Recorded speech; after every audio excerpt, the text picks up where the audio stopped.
बच्चों के लिए मूंछों वाली माँ गिजूभाई बधेका गुजराती भाषा के एक प्रसिद्ध लेखक और महान शिक्षा शास्त्री थे। उन्हें बच्चों का गांधी या मूंछों वाली माँ के नाम से भी जाना जाता है। उन्होंने बच्चों की शिक्षा के क्षेत्र में अत्यंत महत्वपूर्ण योगदान दिया। जीवन परिचय।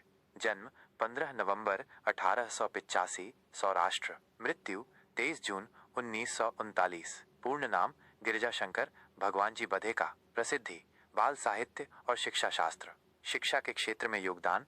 गिजूभाई ने बाल मंदिर नामक विद्यालय की स्थापना की। उन्होंने बच्चों की शिक्षा को एक खेल बना दिया। उनकी शिक्षा पद्धति बच्चों को केंद्र में रखकर बनाई गई थी। बाल मंदिर उन्होंने बच्चों को सीखने के लिए एक मजेदार माहौल प्रदान किया। बाल साहित्य उन्होंने बच्चों के लिए कई कहानियां और किताबें लिखीं। शिक्षा शास्त्र उन्होंने शिक्षा के क्षेत्र में कई नए विचार दिए। कुछ प्रमुख कृतियां। आनंदी कौआ, चालाक खरगोश, बुढ़िया और बंदरिया, माँ जाया भाई सौ के 60। शिक्षा दर्शन गिजूभाई का मानना था कि बच्चों को सीखने के लिए प्रेरित किया जाना चाहिए, दबाया नहीं। उन्होंने बच्चों की जिज्ञासा को बढ़ावा देने पर जोर दिया। क्यों है गिजूभाई इतने लोकप्रिय? बच्चों के प्रति प्रेम उन्होंने बच्चों को हमेशा प्यार और सम्मान दिया। नई शिक्षा पद्धति उन्होंने शिक्षा के क्षेत्र में कई नए प्रयोग किए। बाल साहित्य उनकी लिखी हुई कहानियां आज भी बच्चों को बहुत पसंद आती हैं। गिजूभाई बधेका हमेशा एक आदर्श शिक्षक और लेखक के रूप में याद किए जाएंगे। गिजूभाई बधेका भारत के बाल शिक्षा के अग्रदूत। गिजूभाई बधेका एक ऐसे महान शिक्षा शास्त्री थे जिन्होंने भारत में बाल शिक्षा के क्षेत्र में क्रांति ला दी। उनके योगदान ने लाखों बच्चों के जीवन को प्रभावित किया है। आइए जानते हैं उनके जीवन और कार्यों के बारे में विस्तार से। प्रारंभिक जीवन और शिक्षा। गिजूभाई का जन्म 15 नवंबर 1885 को गुजरात के सौराष्ट्र में हुआ था। उन्होंने कानून की पढ़ाई की और कुछ समय तक वकालत भी की, लेकिन उनका मन हमेशा शिक्षा की ओर ही लगा रहा। बाल शिक्षा में रुचि। अपने बेटे के जन्म के बाद गिजूभाई बाल विकास और शिक्षा के प्रति गहराई से आकर्षित हुए। उन्होंने मॉन्टेसरी शिक्षा पद्धति का अध्ययन किया और भारत में इसे लागू करने का बीड़ा उठाया। बाल मंदिर की स्थापना। 1920 में गिजूभाई ने बाल मंदिर नामक एक विद्यालय की स्थापना की। यह विद्यालय बच्चों के सर्वांगीण विकास पर केंद्रित था।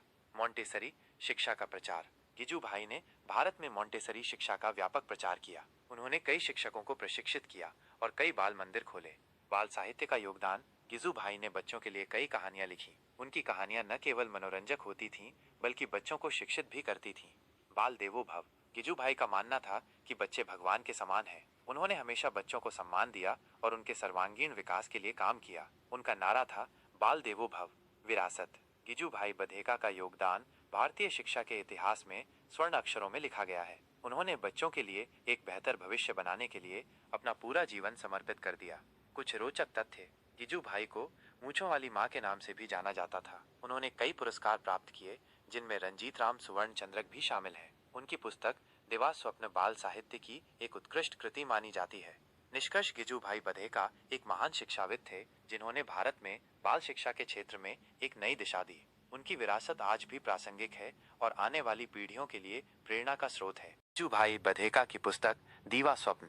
दीवा स्वप्न गिजूभाई बधेका द्वारा लिखी गई एक अत्यंत महत्वपूर्ण पुस्तक है। यह पुस्तक किसी अध्यापक की डायरी के समान है, जिसमें उन्होंने शिक्षा में बदलाव के अपने सपने को बयान किया है। पुस्तक का सार। दीवा स्वप्न में गिजूभाई ने शिक्षा के रूढ़िवादी तरीकों को चुनौती दी है। उन्होंने बच्चों को केंद्र में रखकर शिक्षा देने पर बल दिया है। उनकी मान्यता थी कि शिक्षा सिर्फ किताबों तक सीमित नहीं होनी चाहिए, बल्कि बच्चों को खेल कूद, कहानियां और गतिविधियों के माध्यम से सीखना चाहिए। पुस्तक की प्रमुख विशेषताएं। कहानी और खेल। गिजूभाई का मानना था कि कहानी और खेल आधी शिक्षा है। ये बच्चों को बेहतर जीवन व्यवहार सीखने और सोचने के लिए प्रेरित करते हैं। बाल केंद्रित शिक्षण। उन्होंने हमेशा बच्चों की रुचियों और जरूरतों को ध्यान में रखकर शिक्षण पद्धतियां विकसित की। गतिविधि आधारित शिक्षा। गिजूभाई ने बच्चों को सैद्धांतिक ज्ञान देने के बजाय व्यावहारिक अनुभव देने पर जोर दिया। मानवतावादी दृष्टिकोण। उन्होंने शिक्षा को केवल ज्ञान प्राप्त करने का साधन नहीं, बल्कि एक व्यक्ति के समग्र विकास का साधन माना। क्यों पढ़ें? दीवा स्वप्न। शिक्षकों के लिए यह पुस्तक शिक्षकों को बच्चों को बेहतर तरीके से पढ़ाने के लिए प्रेरित करती है। माता पिता के लिए यह पुस्तक माता पिता को अपने बच्चों की शिक्षा के बारे में जागरूक बनाती है। समाज के लिए यह पुस्तक शिक्षा के महत्व को समझने में मदद करती है। दीवा स्वप्न सिर्फ एक पुस्तक नहीं है, बल्कि एक सपना है, एक आशा है। यह पुस्तक हमें याद दिलाती है कि शिक्षा एक ऐसा उपकरण है जो समाज को बदल सकता है। दीवा स्वप्न का सामाजिक संदेश। दीवा स्वप्न सिर्फ एक किताब नहीं है, बल्कि शिक्षा के क्षेत्र में एक क्रांति का आह्वान है। इस पुस्तक के माध्यम से गिजूभाई बधेका ने समाज को कई महत्वपूर्ण संदेश दिए हैं।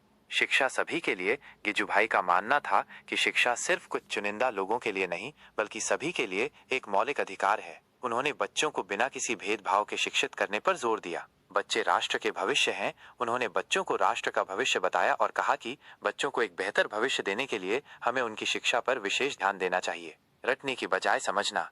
गिजुभाई ने रटने की शिक्षा पद्धति का विरोध किया और बच्चों को चीजें समझने पर जोर दिया। उन्होंने कहा कि जब बच्चे चीजों को समझते हैं तो वे उन्हें लंबे समय तक याद रख पाते हैं। शिक्षा सिर्फ कक्षा तक सीमित नहीं। गिजुभाई का मानना था कि शिक्षा सिर्फ कक्षा तक सीमित नहीं होनी चाहिए। बच्चों को घर, समाज और प्रकृति से भी सीखना चाहिए। शिक्षक एक मार्गदर्शक।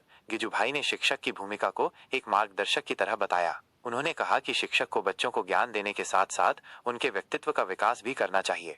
समाज सेवा। गिजुभाई ने बच्चों को समाज सेवा के लिए प्रेरित किया। उन्होंने कहा कि शिक्षित व्यक्ति को समाज के विकास में योगदान देना चाहिए। संक्षेप में, दीवा स्वप्न का मुख्य सामाजिक संदेश ये है कि शिक्षा एक ऐसा उपकरण है जो समाज को बदल सकता है। अगर हम अपने बच्चों को सही तरीके से शिक्षित करें तो हम एक बेहतर समाज का निर्माण कर सकते हैं। गिजुभाई बधेका के विचार आज भी प्रासंगिक हैं और हमें शिक्षा के क्षेत्र में कई महत्वपूर्ण सबक देते हैं। दीवा स्वप्न के मुख्य पात्र और उनकी भूमिका। दीवा स्वप्न पुस्तक में गिजुभाई बधेका ने एक आदर्श शिक्षक की कल्पना की है जो बच्चों को एक नए तरीके से पढ़ाना चाहता है। इस पुस्तक में कई पात्र हैं, लेकिन मुख्य पात्र शिक्षक ही है। मुख्य पात्र शिक्षक। एक सपने देखने वाला। यह शिक्षक एक ऐसा व्यक्ति है जो मौजूदा शिक्षा पद्धति से संतुष्ट नहीं है। वो बच्चों को रटने के बजाय समझने पर जोर देना चाहता है। प्रयोग करने वाला। वो लगातार नए नए प्रयोग करता रहता है ताकि बच्चों को सीखने में मजा आए। बच्चों का दोस्त। वो बच्चों को अपना दोस्त मानता है और उनके साथ खुशी गम बांटता है। प्रकृति प्रेमी। वो बच्चों को प्रकृति से जोड़ना चाहता है और उन्हें प्रकृति के बारे में सिखाना चाहता है। अन्य पात्र बच्चे। ये बच्चे जिज्ञासु और सीखने के लिए उत्सुक होते हैं। वे शिक्षक के प्रयोगों में बड़े उत्साह से भाग लेते हैं। अन्य शिक्षक। इन शिक्षकों का दृष्टिकोण रूढ़िवादी होता है। वे नए प्रयोगों के खिलाफ होते हैं। अभिभावक। कुछ अभिभावक शिक्षक के प्रयोगों का समर्थन करते हैं तो कुछ विरोध करते हैं। पात्रों की भूमिका। शिक्षक। शिक्षक इस पुस्तक का केंद्र बिंदु है। वो बच्चों को ज्ञान देने के साथ साथ उनके व्यक्तित्व का विकास भी करता है। बच्चे। बच्चे शिक्षक के प्रयोगों के माध्यम से सीखते हैं और विकसित होते हैं। वे शिक्षक के लिए प्रेरणा का स्रोत होते हैं। अन्य शिक्षक।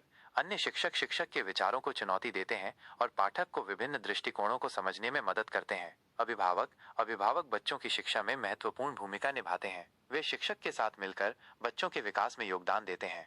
दीवा स्वप्न में इन पात्रों के माध्यम से गिजुभाई बधेका ने शिक्षा के एक नए मॉडल की कल्पना की है। उन्होंने दिखाया है कि शिक्षा बच्चों को दबाने के बजाय उन्हें मुक्त करने का माध्यम हो सकती है। दीवा स्वप्न में वर्णित गिजुभाई के शिक्षण प्रयोग। दीवा स्वप्न में गिजुभाई बधेका ने शिक्षा के क्षेत्र में कई क्रांतिकारी प्रयोग किए थे।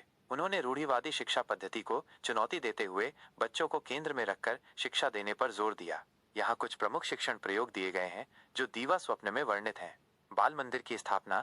गिजुभाई ने बाल मंदिर नामक एक ऐसा विद्यालय स्थापित किया जहां बच्चों को खेल कूद, कहानियां और गतिविधियों के माध्यम से सीखने का मौका मिलता था। कहानी और खेल। गिजुभाई का मानना था कि कहानी और खेल आधी शिक्षा है। उन्होंने बच्चों को विभिन्न कहानियां सुनाई और खेलों के माध्यम से उन्हें नैतिक मूल्य सिखाए। प्रकृति के साथ संपर्क। गिजुभाई बच्चों को प्रकृति के करीब लाना चाहते थे। उन्होंने बच्चों को पेड़ पौधे, जानवरों और आसपास के पर्यावरण के बारे में सीखने के लिए प्रेरित किया। स्वयं सीखने पर जोर। गिजुभाई बच्चों को स्वयं सीखने के लिए प्रोत्साहित करते थे। उन्होंने बच्चों को प्रश्न पूछने और अपनी जिज्ञासा को शांत करने के लिए प्रेरित किया। शारीरिक विकास पर ध्यान। गिजुभाई का मानना था कि शारीरिक विकास मानसिक विकास के लिए बहुत जरूरी है। इसलिए उन्होंने बच्चों को शारीरिक गतिविधियों में भाग लेने के लिए प्रोत्साहित किया। समाज सेवा। गिजुभाई चाहते थे कि बच्चे समाज के प्रति जागरूक बने। उन्होंने बच्चों को समाज सेवा के कार्यों में भाग लेने के लिए प्रेरित किया। इन प्रयोगों के माध्यम से गिजुभाई ने यह दिखाया कि शिक्षा सिर्फ किताबों तक सीमित नहीं होनी चाहिए। बच्चों को सीखने के लिए एक मजेदार और रचनात्मक वातावरण प्रदान किया जाना चाहिए। दीवा स्वप्न में वर्णित इन शिक्षण प्रयोगों से हमें यह सीखने को मिलता है कि बच्चों को केंद्र में रखकर शिक्षा देनी चाहिए। शिक्षा को खेल कूद और गतिविधियों के साथ जोड़ा जाना चाहिए। बच्चों को स्वयं सीखने के लिए प्रोत्साहित किया जाना चाहिए। शिक्षा का लक्ष्य सिर्फ ज्ञान प्राप्त करना नहीं, बल्कि एक अच्छा इंसान बनना भी होना चाहिए। गिजुभाई के ये शिक्षण प्रयोग आज भी प्रासंगिक हैं और हमें शिक्षा के क्षेत्र में नए विचार देने का काम करते हैं।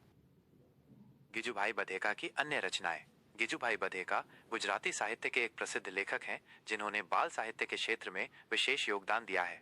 दीवा स्वप्न उनकी एक लोकप्रिय रचना है, लेकिन उनके पास कई अन्य महत्वपूर्ण रचनाएं भी हैं। कुछ प्रमुख रचनाएं। भाई बांध, यह एक प्रसिद्ध बाल कहानी है जिसमें भाईचारे और एकता का संदेश दिया गया है। महात्माओं ना चित्रो, इस पुस्तक में महात्माओं के जीवन पर आधारित कहानियां हैं। किशोर कथा भाग 1-2, ये किशोरों के लिए लिखी गई कहानियों का संग्रह है। एओसाप ना पात्रो, गधेड़ा, ये ईसप की कहानियों पर आधारित एक पुस्तक है। ईओसाप कथा, इस पुस्तक में भी ईसप की कहानियां शामिल हैं। अफ्रीका नी सफर, ये अफ्रीका के बारे में एक यात्रा वृत्तांत है। दादाजी नी तलवार, यह एक ऐतिहासिक उपन्यास है। लाल अने हीरा, ये एक रोमांचक कहानी है। अन्य महत्वपूर्ण रचनाएं। माँ बापोन, माता पिता और बच्चों के रिश्ते पर आधारित एक पुस्तक। बाल को नो बिरबल, बच्चों के लिए लिखी गई बिरबल की कहानियां। प्राथमिक विद्यालय की शिक्षा पद्धतियां, शिक्षा पर आधारित एक पुस्तक। माँ बाप बनना कठिन है, माता पिता बनने की चुनौतियों पर आधारित एक पुस्तक। गिजू भाई बधेका की पुस्तकों की विशेषताएं। सरल भाषा, उनकी भाषा सरल और सहज होती है जिससे बच्चे आसानी से समझ सकते हैं। शिक्षाप्रद, उनकी कहानियां नैतिक मूल्यों से भरपूर होती हैं। मनोरंजक, उनकी कहानियां बच्चों को बहुत पसंद आती हैं क्योंकि वे रोमांचक और मजेदार होती हैं। गिजुभाई बधेका का योगदान। गिजुभाई बधेका ने गुजराती बाल साहित्य के विकास में महत्वपूर्ण योगदान दिया है। उनकी रचनाओं ने लाखों बच्चों को प्रेरित किया है।